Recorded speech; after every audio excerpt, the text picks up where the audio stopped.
third quarter, the Knicks are hanging around. It's a 5-point game that goes up to double digits again. The Knicks go on a 17-7 run, which leads us to this. Right, into the fourth quarter we go, and you'll see the ball movement here, which has been a big part of what David Fizdale's selling. And Lance Thomas, who had a nice game at 12 points off the bench, hits that three, ties it at 96, 7 minutes to go. Emmanuel Mudiay here with this pull-up. That makes it a 103 game. The Knicks were up by 104-103 here. And then this happens. There's no one near Gallinari. No one. And he just drills a basic free throw. And that's a big lead. Now watch it. Key play here, down 4. DeAndre gets the offensive rebound. And where are you? And so it goes. Lou Williams, we talk about closers. And here's your dagger. He's well beyond the three-point line. Soft defense, easy jumper for him to knock down. He's got that kind of range, and that pretty much was it for the Knicks at that point.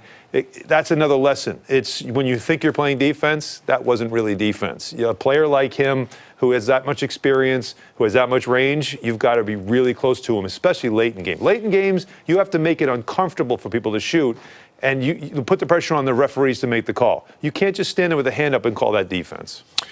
DeAndre Jordan spent a lot of time with the LA Clippers. I don't know if that's the reason why, but from the very beginning of this game, you could tell he had a different kind of energy about him. Remember, he was injured when the Knicks were in LA when they played the Clippers then, so he didn't get a chance to play against his former team in LA, but he does in this game. And he did have a different edge to him from the very start of this game.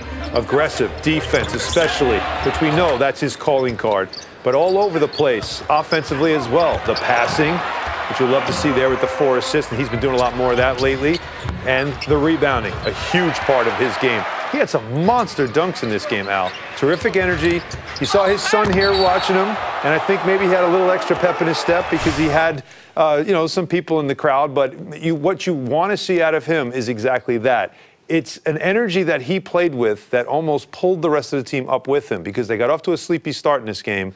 And there were times, as you mentioned, they were falling behind, and he would drag them back just because of the energy and the ferociousness he was playing with. And Jordan's running mate today was Emmanuel Mudiay, 26 points, 7 assists, 6 rebounds. Yeah, and we talked about it at halftime. It's really his type of game is to attack, is to get into the paint, be a scorer first, but he was also passing off of his offense. I like his physicality. I also mentioned energy with him as well. He was moving very well in this game. He looked like he was really engaged physically, as you see, when he takes it to the basket. 6'5", very strong guard. And the Clipper guards are not nearly as big as he is, so he was taking advantage of it. You could say this was huge. You could say this was his best game as a Knick. You could say it. He's had some big ones, though. Remember, he's had some terrific performances this season in different moments. But what you like is that this is among his best games. This is when he's at his best. This is who he is.